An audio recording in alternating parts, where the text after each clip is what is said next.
Good morning friends, मेरे इस YouTube channel में बहुत बहुत स्वागत है आपका। आज हम जो है आपको पता है कि एमपी हाई कोर्ट की जो वैकेंसी है उसके फॉर्म फिल होना स्टार्ट हो चुके हैं। ठीक है, बहुत कन्फ्यूज़न है लोगों को कि देखिए वैसे तो जो नोटबुक रूल बुक आई है उसमें जो स्पष्ट दिया गया है कि स्टेनोग्राफर और सीपीसीटी में कन्फ्यूज़न नहीं होना है। ठीक है, जो फर्स्ट वैकेंसी है उसमें स्टेनो प्लस सीपीसीटी और 1 ईयर का डिप्लोमा मांग रहा है। ठीक है, असिस्टेंट ग्रेड 2 के लिए, बट असिस्टेंट ग्रेड 3 के लिए जो है उसमें आपका ग्रेजुएट होना, ठीक है, उसमें आपको ग्रेजुएशन मांग रहा है और सीपीसीटी होना और 1 ईयर का computer diploma only typing test होगा असिस्टेंट ग्रेड 3 में।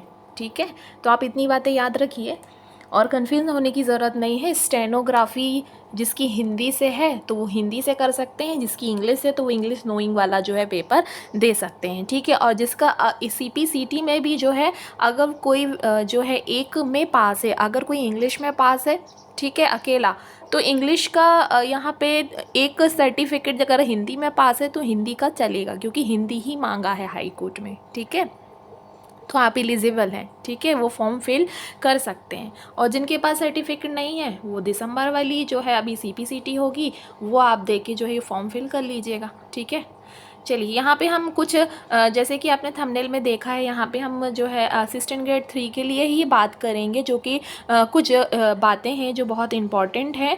तो यहाँ पे जैसे हम सिलेबस की बात करेंगे, एज की बात करेंगे, ठीक है, और मतलब जो है एग्ज़ाम किस पैटर्न में होगा, प्री में क्या है, मेंस में क्या होगा, फिर इंटरव्यू में क्या होगा, तो ये सारी बातें आज हम यहाँ पर डिस्कस करेंगे। तो आप वीडियो के अंत तक जो है बने रहना। हम यहाँ पे सिलेबस को भी डिस्कस करेंगे कि कौन सा पोर्शन किस नंबर्स में, कितने मार्क्स का और कहाँ से आ रहा है। ठीक है, चलिए तो यहाँ पे हम देख लेते हैं कि ये मध्य प्रदेश उच्च न्यायालय असिस्टेंट ग्रेड 3 के लिए है। ठीक है, इसमें आपको जो है 1 ईयर का कंप्यूटर डिप्लोमा होगा और सीपीसीटी है और आपका ग्रेजुएशन होना तो कंपलसरी है किसी भी यूनिवर्सिटी से जो वैलिड है। ठीक है, अब जैसे ये जो भर्ती है तो सबसे पहले आपको प्रारंभिक परीक्षा मतलब कि जो भी टेस्ट होगा आपका, आप उसमें क्वालिफाई हो जाते हैं तो फिर आप जो है मेंस दे पाएंगे। मेंस में क्या होगा, जैसे कि फर्स्ट वैकेंसी है उसमें आपको स्टेनो मांगा है तो आपका एक स्टेनो का टेस्ट लिया जाएगा। जितने भी वर्ड है वो रूल बुक में लिखे हुए हैं, आप जाके दे सकते हैं। ठीक है, वो आपको एक डिक्टेशन बोलेंगे। ठीक है, वहाँ आप जब आप क्वालिफाई हो जाएंगे तो आपको एक डेट दी जाएगी कि आपको यहाँ पे जो है मुख्य परीक्षा के लिए हाजिर होना और आपको टेस्ट देना है। ठीक है,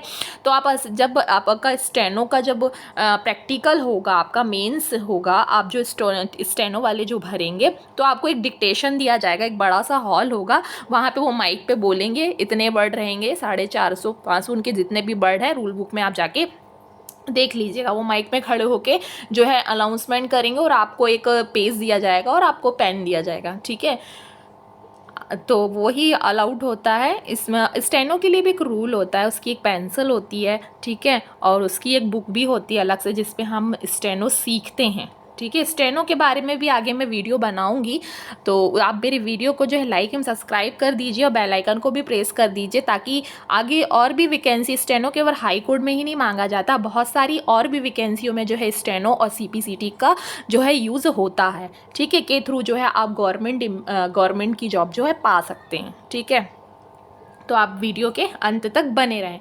अब इसका क्या होगा, मुख्य परीक्षा यहाँ हो जाएगी, आप मुख्य परीक्षा देंगे, अनाउंसमेंट कर देंगे। अगर उनकी एक टाइम लिमिट होती है, आप टाइम लिमिट में इतना मैटर जो है आप लिख लेते हैं स्टेनो में, तो आप फिर वो आपकी चेकिंग होगी और इसके बाद सेकंड राउंड वहीं पे आपका इंटरव्यू हो जाएगा। फिर आपने जो मैटर टाइप किया है ना, जितने भी वर्ड हैं, उसी मैटर को आपको सेम हिंदी में टाइप करना। उसमें भी आपको 10 मिनट्स मिलेंगे, 10 मिनट्स का ही होता है हाई कोर्ट में। ठीक है, टाइपिंग करनी होगी आप उसमें भी। अगर टाइम पे ही अपना टाइपिंग फिनिश कर देते हैं तो आप फिर इंटरव्यू के लिए बुलाया जाएगा आपको। ठीक है, तुरंत आपका इंटरव्यू हो जाएगा वहाँ पे, आप एलिजिबल, फिर आपको ज्वाइनिंग की जो है प्रोसेस वहाँ पे बता दी जाएगी कैसा क्या रहेगा। ठीक है, तो ये रहेगा। ठीक है, स्टेनो और सीपीसीटी में कन्फ्यूज़न ना हो।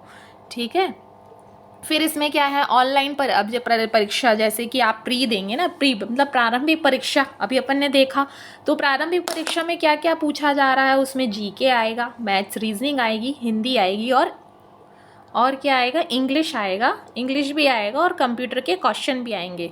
तो आप सीपीसीटी की तैयारी कर ही रहे हैं तो आपका कंप्यूटर अच्छे से पढ़िए ताकि आपका कंप्यूटर वहाँ पे भी काम आ जाए। ठीक है, आप जीएस पढ़ेंगे क्योंकि सीपीसीटी में जो है जीएस से भी पोर्शन आता है, मैथ्स से भी आता है, रीजनिंग से भी आता है, तो आप कुछ भी अलग नहीं पढ़ेंगे। रही बात इंग्लिश की तो आप उसकी प्रिपरेशन भी करते चलिए। ठीक है, तो देखिए यहाँ पे जो जीके है, एमपी जीके आ जाएगा, आपका जीएस आ जाएगा, ये आएगा 30 मार्क्स का। मैथ्स रीजनिंग आपको करनी है, ये 20 मार्क्स की आ जाएगी, ये कितने हो गए 50 मार्क्स। जनरल हिंदी आएगी 10 मार्क्स की, कितने हो गए 40 मार्क्स। ठीक है, आपकी इंग्लिश जो है 20 नंबर की और 20 नंबर का जो है कंप्यूटर, ये टोटल हो गए 100। ठीक है, आपका 2 घंटे का जो है पेपर होगा। आप इसको क्वालिफाई होने के बाद जो है आप मेंस का पेपर दे पाएंगे। मेंस मतलब आपका प्रैक्टिकल। ठीक है, तो जो स्टेनो वाले होंगे पहले उनका स्टेनो होगा, जो टाइपिंग वाले होंगे उनका टाइपिंग टेस्ट होगा। वो आपको हाई कोड जब आपको जो है वो सब आपको पता चल जाएगा ऑनलाइन। ठीक है, फिर अगर असिस्टेंट ग्रेड 3 की बात करें हम, तो आपको 350 वर्ड दिए जाएंगे, वो आपको 10 मिनट्स में टाइप करने।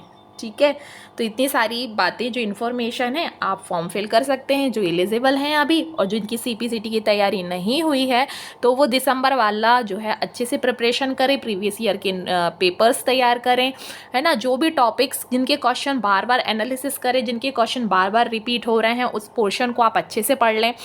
ठीक है, टाइपिंग टेस्ट जो है उसके अच्छे से प्रैक्टिस करें। ठीक है, अगर आपकी अभी भी कम आ रही है तो आप दिन में 4 से 5 जो है प्रैक्टिस सेट लगाएं। इसी तरह इंग्लिश में भी हो जाएगा। मैं ये जानती हूँ कि आप एक ही बार में क्वालिफाई कर लें। ऐसा नहीं है कि हम भाई हाई कोर्ट में हिंदी मांग रहा है तो अभी हिंदी कर लेते हैं, बाद में इंग्लिश कर लेंगे। ठीक है, ऐसा नहीं है।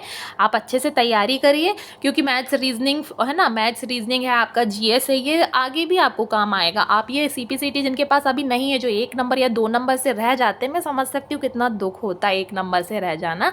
काफ़ी लोग हैं, काफ़ी स्टूडेंट हैं उन्हें जो मुझे कमेंट करके बताते हैं कि मेरे 1 नंबर कम है, तो मतलब बहुत बुरा लगता है। एक ही बार में अच्छे से पढ़िए और निकाल लीजिए। ठीक है, फिर तो आपको पता ही है 7 साल के लिए वैलिड हो गया, फिर वैकेंसी तो आना ही है, तो आप कहीं पे भी लगा सकते हैं। इसके लिए फिर एलिजिबल रहेंगे आप। ठीक है, तो आप इस प्रकार से फॉर्म भरिए, प्री की प्रिपरेशन करिए, सीपीसीटी दीजिए। ठीक है फ्रेंड्स, ये हाई कोर्ट के बारे में, असिस्टेंट ग्रेड 3 के बारे में बहुत अच्छी वैकेंसी है टाइपिंग वालों के लिए और स्टेनो वालों के लिए। तो मैंने सोचा आप लोगों को ये ज़रूरी समझा बताना।